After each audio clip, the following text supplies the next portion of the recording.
नमस्कार मैडम, मैं अविनाश एक बार फिर से आप लोगों के बीच में एक ऐसी सच्ची घटना को लेकर के सामने आया हूं जो रिश्तों के मान मर्यादाओं को शर्मसार कर देती है। ये मामला एक ऐसा मामला है जहां पर किसी पे भरोसा किया गया और उसी ने उस भरोसे को तोड़ दिया। और जब तोड़ने के बाद जब वो लड़की एक ऐसी जगह पहुंचती है जहां पर ग्राहक बन करके उसी का पिता पहुंच जाता है, तो फिर कहानी में नया मोड़ आ जाता है और फिर जो होता है वो वाकई अपने आप में सोचने वाली बात हो जाती है। तो चलिए घटना की शुरुआत करते हैं। दरअसल घटना की शुरुआत होती है मध्य प्रदेश के इंदौर ज़िले से। वहीं पर एक थाना लगता है इंद्रिस नगर और इसी का गांव एक है मूसा नगर। इसी गांव का रहने वाला एक व्यक्ति जिसका नाम होता है अरविंद कुमार। अरविंद दिखने में बेहद भोला भाला, वो अक्सर अपने बहन के घर पे आया जाया करता था। वक्त आगे जब बढ़ता है, उसके भाई का नाम होता है विजय और विजय की जो पत्नी होती है जिसका नाम होता है सोनम, यानी कि जो अरविंद की बहन है सोनम। अब जो अरविंद है वो अपने दीदी के यहाँ, अपने जीजा के यहाँ आए दिन जाया करता था। लगभग जब 10 दिन हुआ करता था तो वो चला जाया करता था। लेकिन इसी बीच वो चला जाता है बाहर जॉब करने के लिए, और जब जॉब करता है लगभग वहाँ से सऊदी से 4 साल बाद वापस आता है अपनी बहन के घर पे। लेकिन जब आता है तो उसे महज अभी लगभग 8 दिनों की छुट्टी थी, तो वो अपने घर पे ही वक्त गुजारता है। थोड़े बहुत काम बहुत होते हैं। अब उस काम को करने के बाद उसको टाइम नहीं मिलता है और फिर वो अपनी बहन से फर्स्ट फ़ोन पे ही बात करता है और कहता है उसे टाइम नहीं है, और फिर वो वापस चला जाता है सऊदीया। और लगभग फिर से 4 साल का वक्त जब गुजरता है तो वो सोचता है कि थोड़ा सा और टाइम बिता लिया जाए, और ऐसा कर करके काफ़ी लंबा टाइम बीत जाता है। और लंबे टाइम बाद फिर जब वो घर आता है तो फिर अपनी बहन के घर पे पहुंचता है। और जब बहन के घर पे पहुंचता है तो देखता है कि उसकी बहन तो ठीक ठाक कंडीशन में थी, उसका जीजा भी ठीक ठाक कंडीशन में था, और उनके घर में एक बच्ची ने जन्म लिया था, एक लड़की ने जन्म लिया था जिसका नाम होता है रानी। रानी दिखने में बेहद खूबसूरत, और वो अब आकर के अपने मामा के गले लग जाती है और मामा से काफ़ी लाड प्यार करने लगती है। मामा वो भी उससे लाड प्यार करने लगता है। लेकिन इधर जो अरविंद होता है, अरविंद जब बाहर में होता है सऊदी में, तो फिर उसकी मुलाकात एक ऐसे व्यक्ति से हुई रहती है जो कहता है कि वो उसको बहुत ही अच्छे खासे पैसे इंडिया में ही कमवा देगा। अब ये बात अरविंद के जहन में थी, और यहाँ पर जब वो पहुँचता है तो फिर उस व्यक्ति से बातचीत करने का प्रयास करता है। लेकिन इधर जब वो अपनी बहन के घर पे पहुँचता है, काफ़ी अच्छे से उसकी खातिरदारी होती है और अपने बहन से, अपने जीजा से बातचीत करता है, और अपने भांजी के साथ लगा रहता था। उसकी भांजी उसके साथ खेलती थी, चूँकि सगा मामा था। अब लगभग वक्त आगे बढ़ता है और इधर धीरे धीरे करके लगभग जब 1 साल तक अरविंद घर ही पे रह जाता है, और वो इधर आए दिन कहीं ना कहीं बाहर जाया करता था, घूमने फिरने, किसी काम के सिलसिले में जाया करता था। तो फिर अब इधर उसकी जो भांजी थी वो भी जाने की जिद क्या करती थी, लेकिन वो अपनी भांजी को लेकर के नहीं जाता था और अपने जीजा के साथ अक्सर घुमा करता था। उसके जीजा कहते हैं कि काम क्यों नहीं करते कि तुम यहीं पर कोई जॉब देख लेते हैं और यहीं पर रहने लगते हैं। तो वो कहता है कि ठीक है, और जो अरविंद है वो यहीं पर रह करके जॉब भी करने लगता है।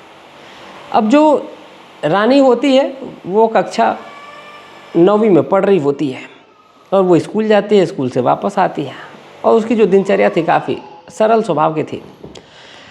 एक दिन रानी स्कूल जाती है और फिर वहाँ से वो वापस ही नहीं आती है।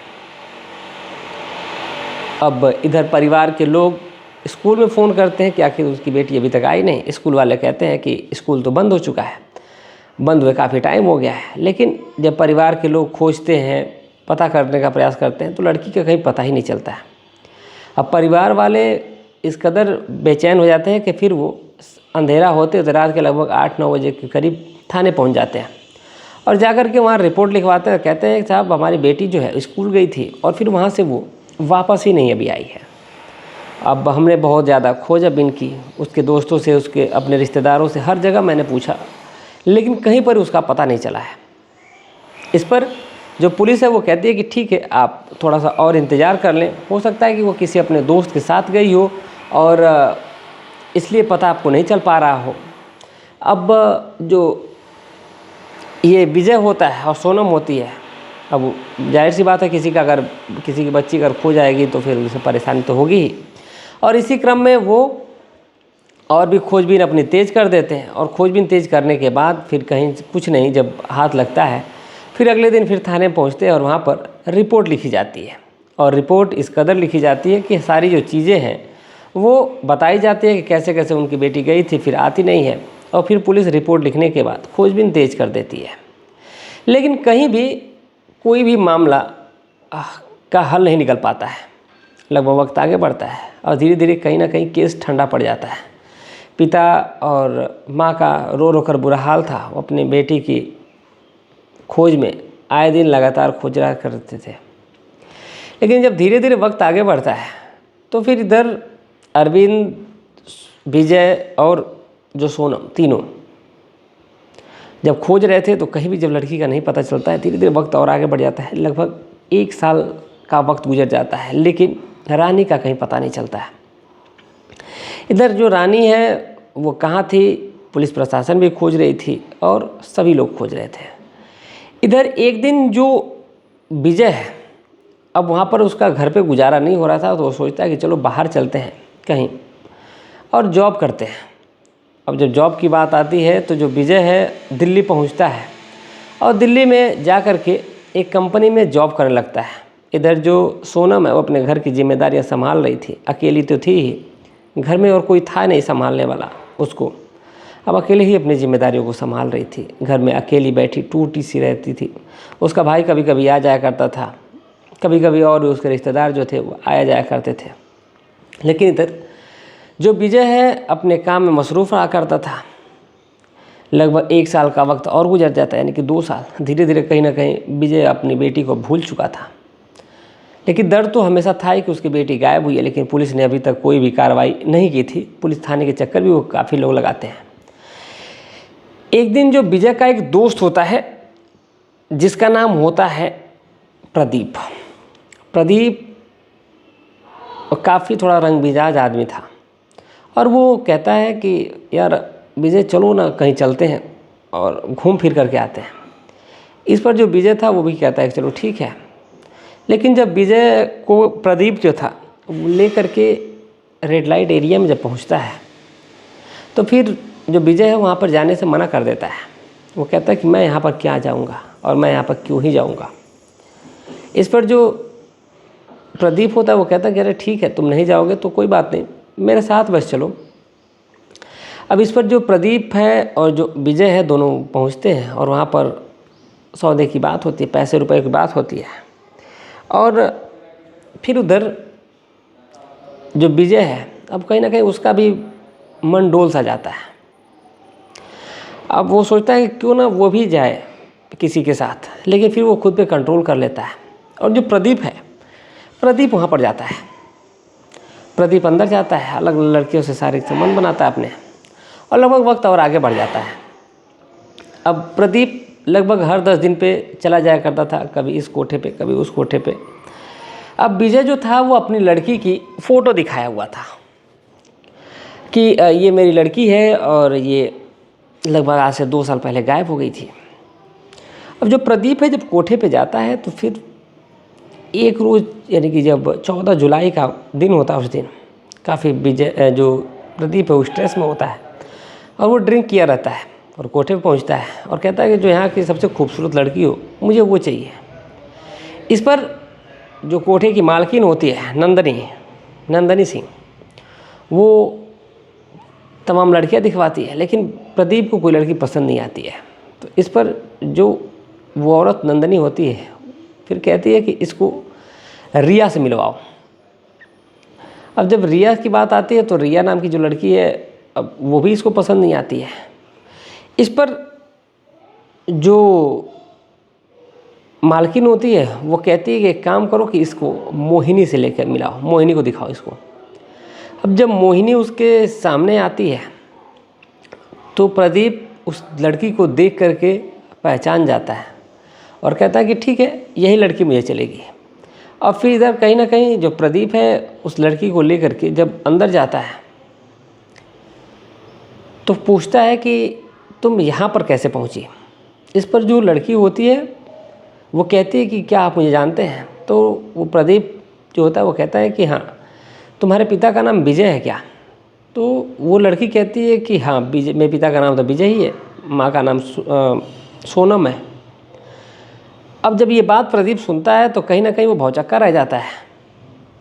अब वो उस लड़की से उसकी कहानी जानने का प्रयास करने लगता है और कहता है कि देखो, मैं तुम्हारे पिता का दोस्त हूँ और मुझे ये बिल्कुल अंदेशा नहीं था कि तुम यहाँ पर मिलोगी। तुम्हारा पिता बहुत ज़्यादा परेशान है।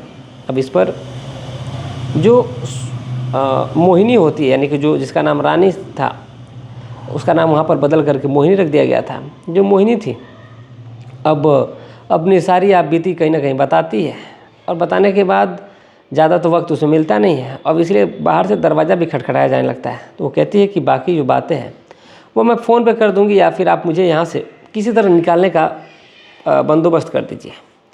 इस पर जो प्रदीप होता है वो कहता है कि ठीक है, और प्रदीप उस लड़की के साथ कुछ भी नहीं करता है और उस लड़की को बड़े प्यार से दुलार से उसको कहता है कि तुम परेशान मत हो, यहाँ पर हम तुम्हें निकालने का प्रयास करेंगे और बिल्कुल निकालेंगे। अब जब प्रदीप जाता है और विजय के पास बैठता है और बड़ा उदास होता है, वो कहता है, प्रदीप पूछता है कि आखिर बात क्या है, तुम इतने उदास तो कभी नहीं रहते, जब भी वहाँ पे जाते हो तो बड़ा ही खुश मिजाज होकर के आते हो। कहता है यार प्रदीप, विजय बात ही कुछ ऐसी है, मैं अगर सुनाऊंगा तो या तो तुम खुश हो जाओगे या तो दुखी हो जाओगे, दोनों में से एक तो होना तय है। इस पर जो विजय होता है वो कहता है कि ठीक है यार, कोई बात नहीं, तुम मुझे या तो दुख की खबर बता लो या तो फिर खुशी की खबर बता दो। अब इस पर जो प्रदीप होता है वो कहता है मैं जिस लड़की से आज मिला था कोठे पे, वो लड़की वही है जिसकी तुम बरसों से तलाश कर रहे हो। इस पर जो प्रदीप है आगे बोलता है कि ये फ़ोटो देखो और बताओ कि आखिर ये है कौन। इस पर जो विजय लड़की की फ़ोटो देखता है तो उसका कलेजा फट जाता है, उसके आंखों में आंसू रुकने का नाम ही नहीं लेते। ये तो मेरी बेटी रानी है, ये तुम्हें कहाँ से मिल गई। वो बताता है कि वो कोठे पर है और वहाँ पर वो बहुत ही ज़्यादा बुरे दलदल में फंसी हुई है और कहीं ना कहीं उसे निकालना बहुत ज़रूरी है। अब इस बात पर जो प्रदीप है उसका कलेजा फटा जा रहा था और विजय का भी कलेजा फटा जा रहा था। वो कहता है दोस्त, किसी तरह हम अपनी बेटी को वहाँ से तो निकाल ही लेंगे। जब बात प्रदीप की विजय सुनता है कि वो बेटी उसको कह रहा है तो वो कहता है कि मैं गया ज़रूर वहाँ पे था, लेकिन जब मुझे मोहिनी दिखी तो वो भी तुम्हारी बेटी जो थी, तो फिर मैंने उसे सारी जानकारी इकट्ठा की कैसे क्या हुआ था। लेकिन लड़की ने कहा कि वो जो भी बातें होगी निकल करके यहाँ से बताएगी। अब जो प्रदीप है और विजय है नज़दीकी थाने में पहुँच जाते हैं और वहाँ पर उस जा कर के थाने में बताते हैं कि साहब हमारी बेटी है और जिसकी मैंने रिपोर्ट बहुत पहले लिखवाई थी, लगभग आज से 2 साल पहले। हमारे यहाँ की पुलिस कुछ कर नहीं पाई और यहाँ पर ऐसी ऐसी बात है, हमारी बेटी यहाँ पर फंसी हुई है। पुलिस ने तुरंत महिला आयोग को सूचना कराया कि ये काम करिए कि आप महिला आयोग में भी जाइए, वहाँ से भी आप करिए, यहाँ पर हम आपकी जो कार्रवाई यहाँ से तो हम करेंगे ही। महिला आयोग भी आती है और पुलिस की टीम जो है वो एक बड़े पैमाने पे इस मामले को लेती है और वहाँ से जब एक बड़ी ही बेहद बेहतरीन प्लानिंग के तहत ये मामला फिट किया जाता है। दरअसल जो पुलिस वाले हैं वो कहते हैं कि देखो, जो प्रदीप है वहीं पर फिर जाना तुम और जा कर के बाकायदा जो जैसे तुम हमेशा जाते हो वहाँ जाना और इसी लड़की को फिक्स कर लेना और उसी कमरे में रहना, और जिस कमरे से हम तुम्हें वहाँ से निकाल लेंगे, बाकी साथ ही साथ और भी जितनी लड़कियाँ रहेंगी हम उनको बचाने का प्रयास करेंगे। इस पर जो प्रदीप होता है वो कहता है कि ठीक है, और प्लानिंग के तहत जो प्रदीप है वो अगले दिन वहाँ पर फिर पहुँचता है। जो जिस दिन ये बात हुई थी लगभग 2 दिन का टाइम इसमें बीतता है और दूसरे दिन पुलिस अपनी टीम गठित करके और फिर वहाँ पर रेड डालने का बंदोबस्त करती है और जो प्रदीप है वहीं पर पहुँचता है, लड़की की बुकिंग करता है और उस कमरे में चला जाता है और लड़की से कहता है कि तुम्हें परेशान होने की बात नहीं है, हम यहाँ से तुम्हारे निकलने का प्रबंध कर चुके हैं। अब लगभग 15-20 मिनट का वक्त गुजरा होगा, पुलिस की वहाँ पर रेड पड़ जाती है और वहाँ से लगभग 25-30 लड़कियों को बरामद कर लिया जाता है। और वहाँ पर वो लड़की भी जो मोहिनी यानी कि रानी होती है, रानी को भी पकड़ा जाता है और निकाल लिया जाता है वहाँ से।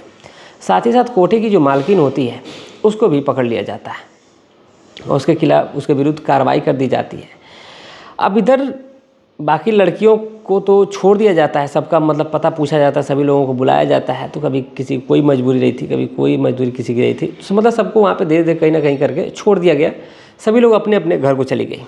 अब बात आती है रानी की यानी कि मोहिनी की।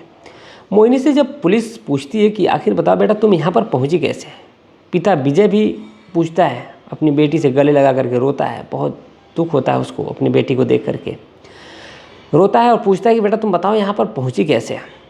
तो जो मोहिनी यानी कि जो रानी है वो एक कहानी बता देती है। दरअसल मोहिनी बताती है कि जब वो हमेशा खेलती थी तो उसे एक व्यक्ति था जो उनके बहुत करीब रहा करता था और वो अक्सर उसके साथ घुमा फिरा करता था। वो कोई और नहीं बल्कि उसी का मामा था।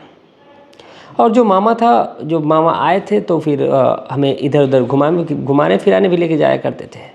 और एक दिन की बात है यानी कि 16 जुलाई को वो गायब हुई थी। 15 जुलाई की शाम को वो अपने भांजी से कहता है कि तो हम लोग कल चलेंगे घूमने के लिए। इस पर जो भांजी होती है वो कहती है कि नहीं मामा हम स्कूल जाएंगे। तो वो कहता है कि स्कूल तो तुम चलना, लेकिन स्कूल के बहाने फिर वहाँ से निकल चलना और फिर हम लोग कहीं और चलेंगे। और क्योंकि ऐसे तो हम लोग कहेंगे तो जीजा जी और दीदी जाने नहीं देंगे। जो लड़की है वो भी अब चूँकि मामा था तो मानने जाहिर सी बात है, और बच्चों को तो आप जान ही रहे हैं कि वो इस प्रकार के घूमने में फिरने में आदी ही होते हैं, तो वो मान जाती है। और फिर वो अगले दिन ड्रेस पहन करके निकलती है और स्कूल ना जा करके अपने मामा के साथ बाइक पे बैठती है और वहाँ से निकल जाती है। मामा उसका लेकर के बाइक से वहाँ से कुछ दूर जाता है, लगभग यानी कि लगभग 80 किलोमीटर दूर जाता है। उसको घुमाता है, फिराता है, खिलाता है, पिलाता है। और उसके बाद वहाँ पर एक गाड़ी आई रहती है और उसी गाड़ी में उस लड़की को कहता है कि इसी गाड़ी में बैठ जाओ और हम लोग अभी चलेंगे। और वहाँ पर जाने के बाद वो वहाँ पर दोनों गाड़ी में बैठ जाते हैं और ये व्यक्ति भी बैठ जाता है वहीं उसी में, यानी कि जो अरविंद है, जो लड़की का मोहिनी का मामा है, वो भी बैठता है। और बैठने के बाद दोनों आगे बढ़ते हैं और उसके बाद फिर वो वहाँ पर जाते हैं, एक कमरे में जाते हैं। और कमरे में पहुँच करके जो मोहिनी के साथ उसका जो मामा है वो काफ़ी फ्रैंक था और कहता है कि उसको एक नशे की कोई दवा दे दी गई थी जिससे उसके अंदर कुछ क्षमता ही नहीं थी। और जो उसका मामा था, सगा मामा, वो उस लड़की के साथ अवैध रिश्ते कायम कर लेता है। जब रिश्ते कायम करता है तो जब रिश्ते कायम कर लेता है उसके बाद तो फिर वहाँ पर उस लड़की का सौदा होता है और वहाँ से उसका जो मामा है संबंध बनाने के बाद वहाँ से गायब हो जाता है। अब जब उसकी नींद खुली, जब वो होश में आती है तो वो दिल्ली पहुँच चुकी थी और एक कमरे में थी और उस कमरे में 2-3 लड़कियाँ और थी। वो कहती कि मैं यहाँ पर कैसे आ गई। इस पर जो लड़कियाँ होती हैं वो कहती हैं कि तुम यहाँ पर आई नहीं बल्कि लाई गई हो और यहाँ पर तुम्हें किसी ने बेच दिया है। अब जब बेचने की बात आती है तो फिर उसको कस्टमर के पास से भेजा जाता है तो वो मना कर देती है। अब इस पर जो वहाँ की मालकिन नंदनी होती है वो उस लड़की को मारती है, पीटती है और बताती है कि देखो, वो कहती, लड़की जो होती है मोहिनी, वो कहती है कि मेरा मामा आएगा और तुम लोगों को बहुत पीटेगा और यहाँ से मुझे लेकर के जाएगा। अब नंदनी जो कोठे की मालकिन होती है वो कहती है कि तुम में जिस पर गुमान है वो तुमको बेच करके खुद गया है लगभग 2.5 लाख रुपए में, और जब तक मैं वो पैसे निकाल नहीं लूँगी तब तक तुम्हें मैं छोड़ने वाली नहीं हूँ। अब चूँकि मोहिनी की मजबूरी थी, उसको मारा पीटा जा रहा था और फिर उसके साथ रिश्ते कायम करवाए जा रहे थे। जब पुलिस ये बात सुनती है कि उसी का सगा मामा उसको इस प्रकार की हरकतें किया है तो फिर पुलिस के पैरों तले ज़मीन खिसकती। उससे पहले जो अरविंद का जीजा यानी जो विजय था उसके पैरों तले ज़मीन खिसक गई। जब ये बात मोहिनी सुनती है, जो ये बात उसकी माँ जो सोनम है वो सुनती है, उसके पैरों तले ज़मीन खिसक गई कि उसका सगा भाई इस प्रकार की हरकतें कर दिया है। अब पुलिस वहाँ से जाती है दिल्ली से उत्तर प्रदेश पुलिस से संपर्क किया जाता है और वहाँ से कहा जाता है कि इस फला व्यक्ति को अरेस्ट करो, और पुलिस उसको अरेस्ट करती है। और अरेस्ट करने के बाद फिर उसको विधिक जो कार्रवाई होती है, धाराएं संबंधी जो धाराएं होती है उसको लगाई जाती है, और लगाने के बाद उसको जेल की सलाखों के पीछे डाल दिया जाता है। और यहाँ पर ये जो सच्ची घटना है इसका अंत होता है। उसका जो मामा है वो जेल चला जाता है। उससे पहले उसकी बहुत ज़्यादा उसके जीजा ने कुटाई की थी और उसकी बहन ने भी कुटाई की थी, और फिर वो रिश्ते जो वो अपने बहन से बनाया हुआ था, अपने जीजा से जो रिश्ते चलते आए थे वो सारे ख़त्म हो जाते हैं। लड़की अपना मायका छोड़ देती है और कहीं ना कहीं इस कहानी का यहीं पर अंत हो जाता है। और उसका जो मामा है वो जेल की सलाखों के पीछे हवा खा रहा है, और लड़की अभी घर पे है और वो अभी उसको जो मानसिक संतुलन है वो अभी सही नहीं है। अभी उसको सुधरने में थोड़ा सा टाइम लग जाएगा, उभरने में उस दर्द से। तो ये थी आज की पूरी कहानी, और इस कहानी को सुनाने का मकसद हमारा किसी की भावनाओं को ठेस पहुंचाना नहीं, बल्कि आपको जागरूक करना है, आपको सचेत करना है। आप जहां भी रहें स्वस्थ रहें, सुरक्षित रहें, अपना ख्याल रखें, अपने परिवार का ख्याल रखें। आजकल के समाज में ऐसे दरिंदे, ऐसे हंसी घूम रहे हैं जो हर वक्त फ़ायदा उठाने की फिराक में रहते हैं कि कब मौका मिले और हम फ़ायदा उठा लें। तो आप सतर्क रहें, सुरक्षित रहें, यही हमारी कामना है। और मिलते हैं एक सच्ची घटना के साथ। जय हिंद, जय भारत।